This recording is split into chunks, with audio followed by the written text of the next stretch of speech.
Welcome to the final lesson in your capstone. In our last lesson, we looked at ways to maximize your written communication. In this lesson, Polish Your Pronunciation, you'll practice and add more speaking and listening skills for maximum spoken communication. Over the past weeks, you have worked on and improved many aspects of your English communication. These include rhythm and intonation, speed, volume, and tone.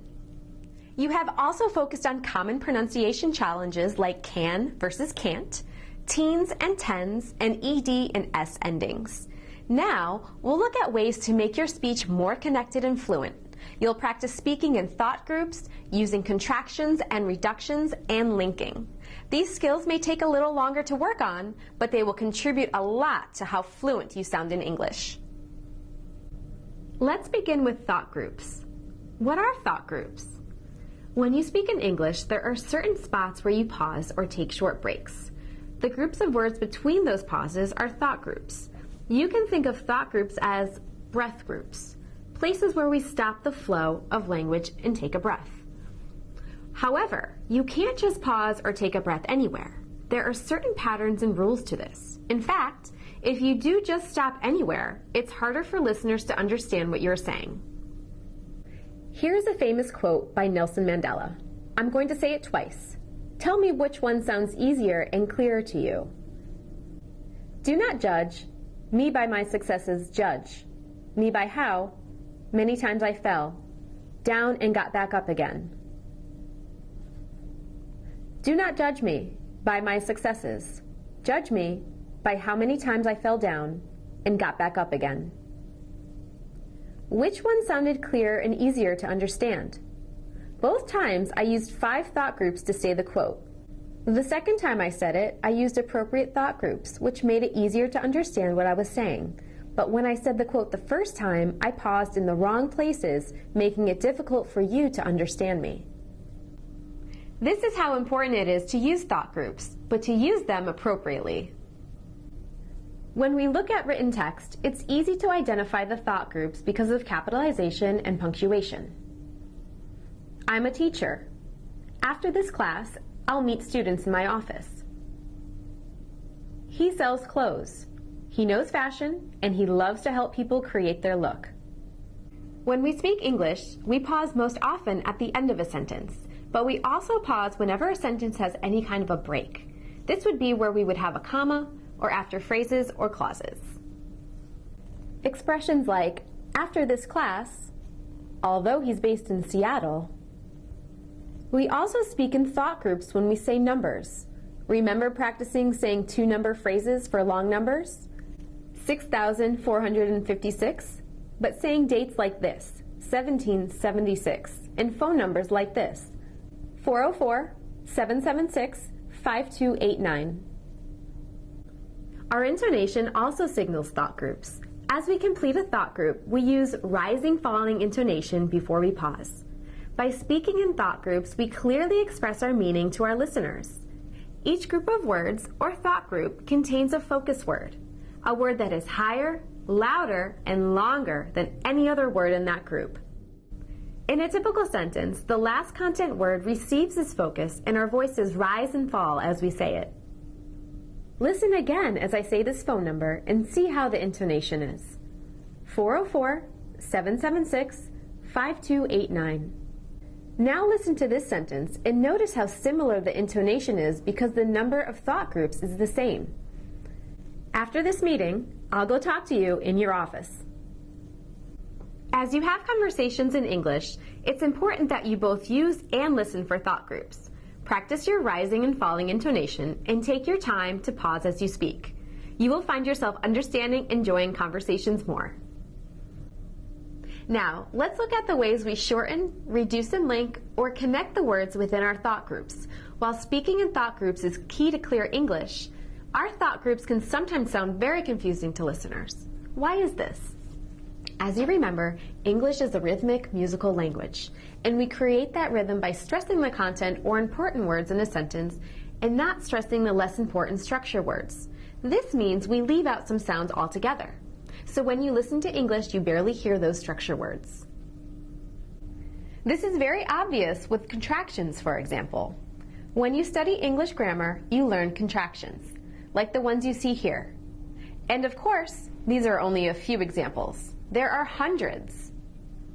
Some students often think they shouldn't use contractions. They think they're too informal or not as correct. That may be a case in certain writing situations, but for speaking, you must use them. If you don't, you cannot speak rhythmic English.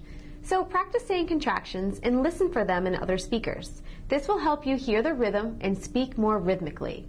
And once you become comfortable with contractions, your comprehension will improve as well. Reduction is the opposite of stress, but just as important to the rhythm of English. When we speak, we reduce many common forms of English, in particular, forms with to, which sounds like ta in a sentence. For example, has to becomes has to.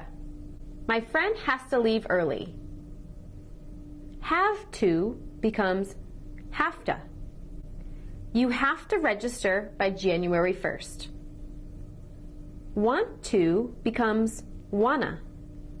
Do you wanna go to the mall? Got to becomes gotta. I've gotta buy some books. And going to becomes gonna. When are you gonna leave? Another common English reduction is the word you. We do not say you. We almost always say ya.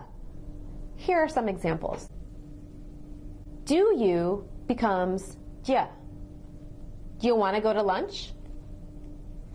Don't you becomes don't ya. Don't you want to go to lunch? Did you becomes did ya. Did you have to pay a fine? Could you becomes could ya. Could you give me a ride? Would you becomes would ya. Would you do it? What are you becomes whatcha.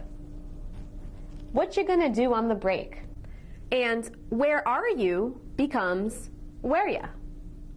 Where you gonna stay in Florida? For students, these reductions often make listening to English a giant guessing game. But the more aware you are of these reductions, the easier it will be to understand them and recreate them. Finally, let's look at how we reduce by linking or connecting words in our thought groups. What's happening in these examples? I got it. He fell asleep at 11. I'm going to pick up my friend at Andy's. Here, we're linking final consonant sounds in one word with vowel sounds that begin the next word. How about these? He left her at school. I'm going to take him for his appointment. In these examples, we're linking final consonant sounds with pronouns that begin with H. As we link, we actually drop the H altogether. Finally, listen to these examples. I ate 2 cookies. I have very large feet. Is she at home? What's happening here? Yes, we're linking consonants with similar sounds. When we do that, we only say the sound once and we say it a little longer. While the way we contract, reduce, and link sounds in thought groups can make it hard to understand English speakers at first, the more you pay attention, the easier it will be.